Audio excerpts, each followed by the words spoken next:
tough a day. I'm May Habib from PNC. Welcome to Coffee with the Candidates Double Shot. With me today is Will Castro, Republican candidate for Guam Congressman. Welcome, Senator Will Castro. I must still call you that since you are still a current senator. Tell me, what would be your first priority when you head to Washington? Sure. So typically I respond, there's three pillars of my policy framework. It's securing greater rights and access and opportunities for Guam. That'd be the penultimate concern. In addition to that, I've been working for the last decade or so on building strong regional partnerships, but I'd like to extend that to the federal government and also among our local partners here as well. And the third thing I'd like to prioritize, of course, would be to be Guam's representative to the United States House of Representatives in the U.S. Congress. But that's the framework, May. The top two priorities right now in terms of action plans would be the COVID relief monies that are on the table, of course, but that's immediate. Intermediate to long-term goals would be addressing, for me at least, redressing finally the war claim situation, and then paying a lot of attention, a lot of mind, and a lot of resources on our veterans. In addition to that, you got two or three other things that come very close, such as infrastructure. That'll be something to look at as well, and jobs for the people of Guam, of course. You know, Senator, much has been said about the selection around which committee the congressperson for Guam sits on. There's a lot of commotion and talk about that. Tell me, which House committee would you choose to sit on and why? Yeah, so, it stands to reason that being the tip of the spear and strategically situated where we're at, I think the Armed Services Committee would be the first choice for me. Second, I'd love to sit on the Veterans Affairs Committee, but just keep in mind also, May, that there are subcommittees. I know the Honorable Madeline Z. Berdalio served on various subcommittees. Mr. Khalili from across the way here in the CNMI sits on subcommittees as well. Um, Natural resources is a close one, but I would like to emphasize this goes under the radar most of the time, but I think it's important that we establish a Pacific caucus. I'm not just talking about Asian Pacific Islander caucus, I'm talking specifically about territories so that we can come together to advance this policy agenda that benefits the territories, the American territories. And so that would be the short answer: armed services, veterans affairs, natural resources. And then I wouldn't prioritize joining a caucus on the other side of the globe here, especially those that originate out of the Atlantic. I'd focus right here on Guam and what benefits the people of the territory. That'll be Guam, the rest of the Marianas, and of course, Micronesia. Okay, and would you spearhead that Pacific Territory specific caucus? Man, if I had the privilege, you bet. But I've demonstrated over the course of time that I've looked at these universal policy issues with an even hand. I'll give you an example. So if I was the head of a Pacific caucus made up of American territories and the Commonwealth, the great Commonwealth of the CNMI, and then you have American Samoa and ourselves, of course. Let's look at Homeland Security as an example. I like to prioritize those policies and funding opportunities to increase the protection of all of our homelands. And the homeland protection, not just in the mindset of like ballistic missile threats, but we're also talking about cyber terrorism. We're talking about human trafficking and the trafficking of narcotics into the region, and most especially into the port of Guam. And so, yes, if I could be so humble, I'd love to facilitate that discussion and introduce some thoughts that would benefit the territories first and then the rest of the nation after that. Okay, Senator, tell me, you are running under a Republican banner. You obviously know that the governor is under the Democratic banner. Tell me, how would you make that relationship work, and how would you make sure that, everybody's sort of rowing in the same direction for the benefit of Guam residents? Well, this is good. Let me just in jest, I would start with, I was a 22-year Democrat governor. Hopefully she goes easy. But in reality, it's been my position. One of my former mentors, who was a declared Democrat, the late Senator Angel Santos, actually not perhaps, who is emphatically, in my mind and heart, the most prolific moral rights activist of our common era. And if there's one thing that he said that had stuck in my head all these years, decades later, it's this: that my loyalty to the party ends where my loyalty to the people begins. And I got to tell you, May, that when you're out there as the only representative for Guam, I think party politics takes a back seat. And I can't speak for the rest of the general population, but I can tell you, based on my experiences, most people out there could care less whether you're Republican or Democrat. They want to know what you're going to do for the Pacific Territory, their homeland of Guam, their community, and their family in particular. So that's how I would approach it. If it's the governor's priority and the legislature's mandate in terms of driving home a united voice on the issue of infrastructure or war claims or tomorrow land trust, et cetera, or compact of free association, then it'll be my priority because my priorities take a backseat to the people's priorities. That's It's a pretty excellent. simple. That's excellent, Senator. It was nice getting to know you as candidate, Republican candidate for Guam Congressman. I wish we had more time to chat, of course, but up next, you're going to get to have a little bit of a lighter conversation with the senator with Shimmy standing by.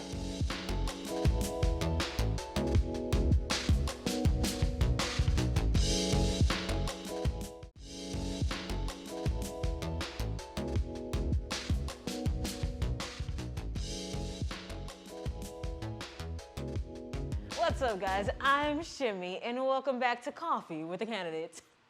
Of course, you know, we got a guy that I know, a friend of mine, I should say, Mr. Will Castro. Hello, good sir. Good morning. It's nice to see you again, Shimmy. I'm excited. Likewise. Now, I call you my friend because occasionally I run into you at the beach a time or two. Yeah, and as a matter of fact, you might as well tell them it's First Beach in Talafofo. Half a day to the people of the South. That's where it's at. Me and Will be having a party when we run into each other down there. So it's great. Speaking of Guam, let's just jump right into it. What's your favorite thing about Guam? Family. I love the barbecues with family. I love recreating with family. I love watching TV with family. It's the family structure. Thank you for asking. I was just talking to my son about that. Mm-hmm. You can get sun anywhere in Hawaii, California. You can get probably all the amenities. Probably can get less dense air. But if there's one thing I can't replace, it's family. There's so much family here. You can't starve. Not a whole lot of bad can happen to you because you have family. Even a flat tire, right? Your nephew would come. Right. Or if you're hungry, the auntie will invite you over. Or if you need somebody to talk to, your party will come over and sit down with you in the outside kitchen. So, Reese, that's why I came back from the States. I am so happy to be home with family. You know what? I like that you say that because honestly, that's the thing that's keeping me here. You know, when I moved to Guam about 5 years ago, so many families adopted me, you know, from all over the island. So I gotta say, I definitely agree. The hospitality of Guam is A+. So speaking of food, now I know you like to, as you mentioned, like to eat and barbecue with your family. If you could choose one meal to have for the rest of your life, what would it be? Hey, it's a good thing you didn't prep this question. Beef shank. Okay. Beef shank, breakfast, lunch, and dinner. My God, you got your vegetables, you got your beef, you got your water, you got your salt. My God, beef shank. That's it. Beef. And if you're if I guess if you're Filipino or from the Sinamay, I think it's better known as bulalu, right? So beef shank or bulalu if you get it from Shirley. So beef shank's got all your food groups, I bet. I gotta say, I'm a fan of the shank as well. It's pretty good. It's pretty good. I love. Is that the same thing as kaddu? Wait, no. Yeah, well, beef shank is a type of kaddu. So you have chicken kaddu, you have kadun katni, kadun udang. But I love beef shank. It's just so wholesome. You gotta have to fit a dinner with a little bit of Tabasco. It's a party already. I like it. Amen. And then come to the house. We have a lot of doni there. I like your style. Now, let's say during the whole quarantine, you know, we can't go anywhere. What have you and your family done to keep busy during this time? You know, we have dinner at the house every night. I try to share as much of that on our Facebook live streams or pictures. So we spend a lot of time outside. And I believe it or not, I know many people don't have to report to work, but a lot of us still do a lot of work. We telework with the Guam legislature, my staff, hardworking staff. They may be at home, but we're all working. We're usually online and we're Zooming on a whole bunch of things. But in terms of the family, we spend a lot of time outside. You should see, my gosh, my son water blasted. We did a lot of home improvements. But because the campaign has ramped up, I've neglected changing the spigots on the hoses. So Dad had to jump in and help me out. You know what? Your family, my family sounds a lot alike because my brother had me water blasting the other weekend as well. Yeah. Oh man, did he pay you? I had to pay my son. My goodness. He puts me to work. Awesome. So food and outside activity, that's your go-to thing, huh? Yeah, and you said it best. I mean, you asked me earlier, what do I like to do? So occasionally I'll bring my son or whoever wants to go. I brought my daughter, I brought my fiance. We went to First Beach, and we're allowed to do that, right? Under the current circumstances, we recreate. So getting out and clearing your mind is so important, and that's what we do. Um, that's what we do as a family. And now I have a question. What's your favorite thing about the whole election process? The favorite thing is the energy. Uh huh. I have a good team. I think we have the one of the largest campaign organizations out there, all on love. We definitely have the largest fleet, which means we call them fins because they look like shark fins when they go around. We put them on the back of trucks, and we got if they all came, it's over a dozen, right? And so we got a bunch of people who do that for free. I mean, just out of love for God and Right. country, we believe what we're doing is right, and we're going in the right direction. And I love my team. I have the best team ever, and so that's what I love best. You know what I? The hardest part about this whole thing, the 2 minute speed dial type questions and answers. Those things make me crazy. And because we're good for that, especially being in news. Now, before I let you go, I do have a community question that I want to throw your way. All right, so as an American territory, we are not allowed to vote for president. What would you be doing or saying to push Guam's right to vote for president? Oh, first of all, I think that's very closely linked to political status, in my humble opinion. But the first thing I do is to determine if other affordances, similar type of entitlements, are extended to other jurisdictions other than the 50 states, and we are legally entitled to the same privileges. Of course, I'm going to fight for that equity and equality. It would be presumptuous of me to assume that I can vote for president and I would impose that policy position upon the territory without consulting the territory. We haven't even decided if we want to be a state or independent or independent and free association with these United States. But if that affordance was extended to other jurisdictions, I'd be the first one to say, hey, why is it that we're usually equal in war but not in peace? To Ah. borrow the words of the late Brigadier General, Marine General Ben Blas, another fine Republican. Nice. Wow. Thank you so much, Mr. Castro. A well spoken man, I might say. Now, I had to give you the fun side. So, thank you so much for Thank hanging you. out I with feel me. better. And maybe we can all hang out at First Beach down south. What do you think about that? Oh, you're welcome. You're welcome to my outside kitchen. You're defined as family in my eyes, and so I don't think anybody in a law enforcement position is going to dispute that as long as we don't cluster with five or more. But even then, I'm sure we could put some distance between us. I can be over here. You can be over there. You know what? I'll bring the Kool Aid. How about that? You bet. You bet. No, when you come to my house, your family, we'll just keep my dad at a distance because he's over 70. And so we want to make sure Ah. that he's protected.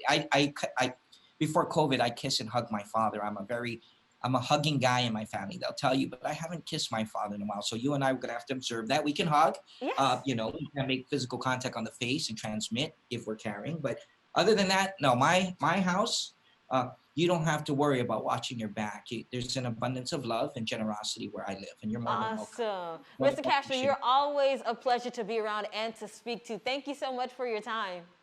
Thanks for breaking the ice with me. I appreciate it a lot. Of course. See you around. Thank you. Thank you so much, guys, for tuning in to Coffee with the Candidates. I am your girl, Shimmy.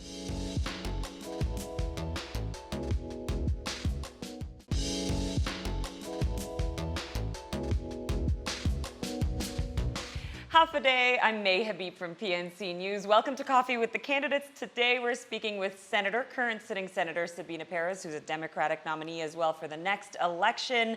Half a day, Senator, I have to jump right into it. It's everywhere around us, the economic issues that have come with COVID-19. Tell me, what are some of the ideas you have to stimulate our economy on Guam in this crisis? And so what some of the ideas I have is I think it's really critical that we diversify and localize our economy. I've already introduced a bill, the Zero Waste Bill, which would help produce cottage industries that also tackles the issues of our waste stream. The other ideas that I have regards to healthcare is creating some building capacity with qualifying certificates. As you know, we really need to shore up our healthcare capacity to address COVID, but also we've had longstanding issues with chronic health issues in our economy. And I think that if we can both address that in addition to building our economy, that's one way.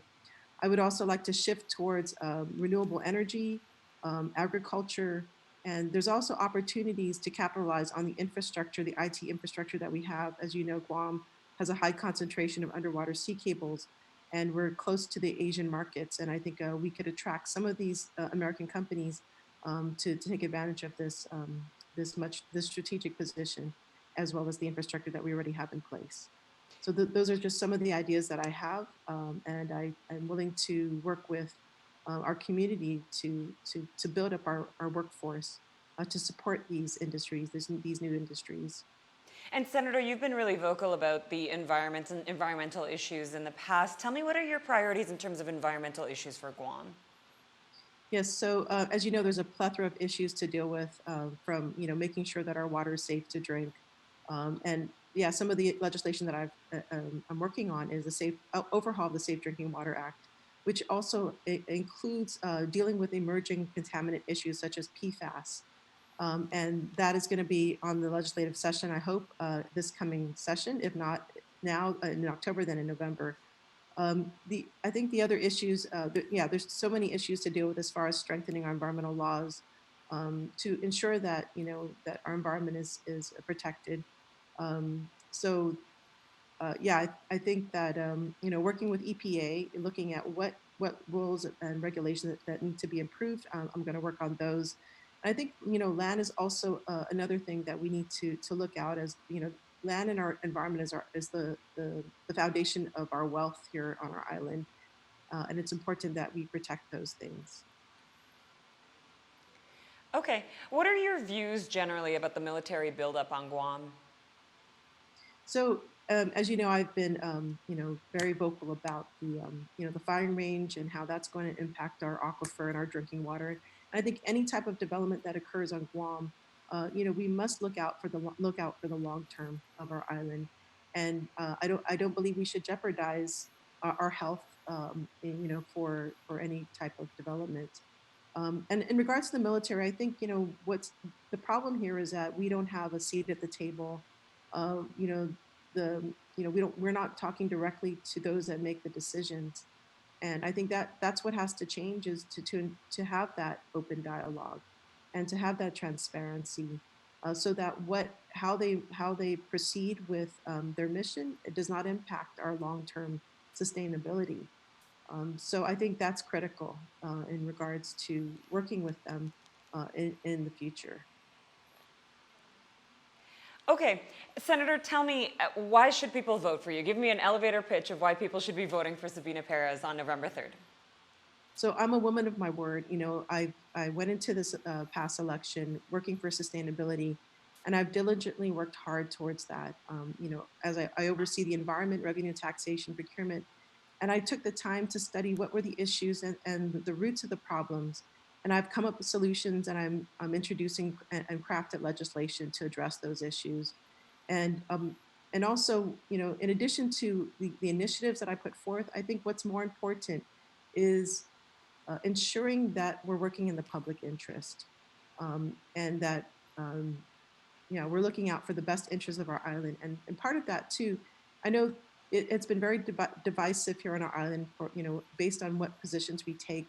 But at the end of the day, we need to come together and we need to work together for the best of our island, no matter how vested we feel in one position or not. And I think that's really what's going to help us move forward through this pandemic. And I'm one of those senators that is willing to do that, to not only stand up for what is right, but also at the end of the day, work with everybody. Okay, Senator, thank you so much for your time. Stand by, don't go anywhere. Coming up next is Shimmy with a little bit of a lighter conversation with Senator Perez.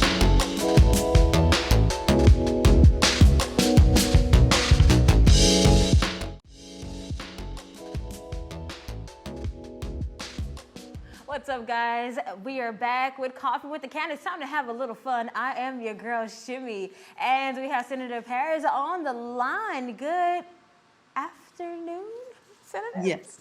Good afternoon, Shimmy. Thank you for having me. Thank you for taking me. So we're gonna have a little fun. So I got some questions that I would like to ask you. Now we know quarantine has kept us in the house, and there is not much we can do right now. So what are some fun activities that you've done to help pass the time?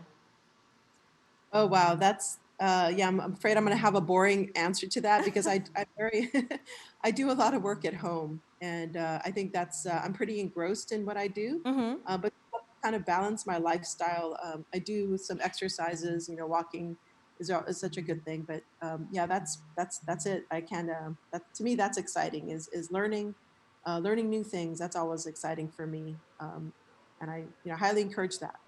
A woman of business, that works too. So we all like to eat during quarantine. What's, if you could pick one meal that you could have for the rest of your life, what would you pick? Oh wow. So I definitely like my mom's cooking. Uh-huh. I do enjoy Japanese food. It's very I feel it's tasty and it's healthy at the same time. Mm-hmm. So yeah, I guess maybe it's a tie between the two. Okay, I can roll with that. I like Japanese food too. So tell me, Senator, what's your favorite thing about Guam? For me, it's our environment and the beauty of our environment. I think, having grown up here in Guam and living abroad, I see how unique our island is. And yeah, I think it's a very special place. And especially since, I'm indigenous to Guam, having that cultural connection, to our ancestors, is very important for me. So I would say our environment, both culturally and our cultural and natural resources. I have to say I agree with you. Moving to Guam about 5 years ago, I love just the scenery on Guam. It's so beautiful. Like I could literally be at the beaches all day. So Senator, tell me, are you an Apple or an Android kind of gal? I'm sorry, Apple or what was the other option? Android. What's your favorite?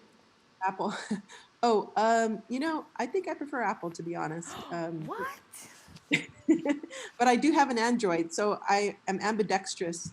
I have an Apple computer and I have Android phone, so yeah, it's So you but like the Apple's best of both worlds. Okay. I like that. You're very neutral. Cool, cool. So are you a movie watcher? Do you like movies? yes, I do, and unfortunately, I don't have a lot of time to watch movies. But yeah, I do like movies. Yes. So if you could have one movie that describes your life, what would it be? Describes my life. Oh, wow. Yeah, that's hard. That's a hard one. I like documentaries, so that tends to be about other people. Okay. Uh, yeah, I can't seem to pinpoint one in specific. I don't have a tendency to pick one particular movie. But generally, I like movies that are a little bit more like independent films. I like independent films that kind of captures the diversity, of life. I do like learning, so that's why I kind of like documentaries. So independent films, documentaries, like those things I generally gravitate towards. Okay, okay. So let's just make this easy. Do you have a favorite movie? Oh, you know what? Actually, I do like I like Pride and Prejudice. That's Okay. one of the films that I like to watch. Wow, you're a Um, very sentimental woman. I like, okay, this is nice, interesting. Now, when you were a child, what did you want to be growing up? I actually wanted to be a teacher. Um, and eventually I did become a teacher. So after I was a medical technologist for about a decade and then became a diabetes researcher. And then only when I moved back to Guam did I take up teaching, and I then became a teacher for almost a decade. So that's something I wanted to do. And I did become a teacher prior to becoming senator. So, what did you teach while you were a Uh, teacher? So I utilized my science background. I wanted to share my knowledge with the community, things that I've gathered throughout the years as a medical technologist and a diabetes researcher. And thankfully there is a need of there's a need of for science teachers on Guam. So I became a high school science teacher and I was a science teacher at Simon Sanchez High School for Nice, nice. Now, Senator, before I let you go, we do have a community question that I want to get to. So, we know that you're big on the environment, and the Coastal Cleanup is an annual event that happens, of course, every year. How would you propose we still have this event despite COVID? Okay, well, that is a great question. And for me, I'm always looking at to the roots of the problem and how do we even, maybe prevent it? I think I would like to go further and try to solve, why should we even have a coastal cleanup? Why can't we just prevent trash from happening in our environment? And so something I've introduced in my term is a zero waste bill, and that would help alleviate some of the waste that is waste stream that's going into our oceans. If we can, utilize our waste as a resource, rather, that would give people the incentive rather than throwing it out into our environment. They can use it for economic advancement. So, you know, that's something I would suggest. As far as coastal cleanups, actually, you know, implementing them, yeah, that's something that you know, I hope to address the roots of the problem first, if anything. Awesome. Thank you. Thank you so much for having fun with me on this part of the show. Thank you, Senator Perez, and we'll definitely talk to you soon. Best of luck on Election Day. Thank you so much, Jimmy. I Thank appreciate it. you. I'm number 14 on the Democratic ticket and I heavily Hey. advocate for it. And I am Shimmy, and I will see you guys next time.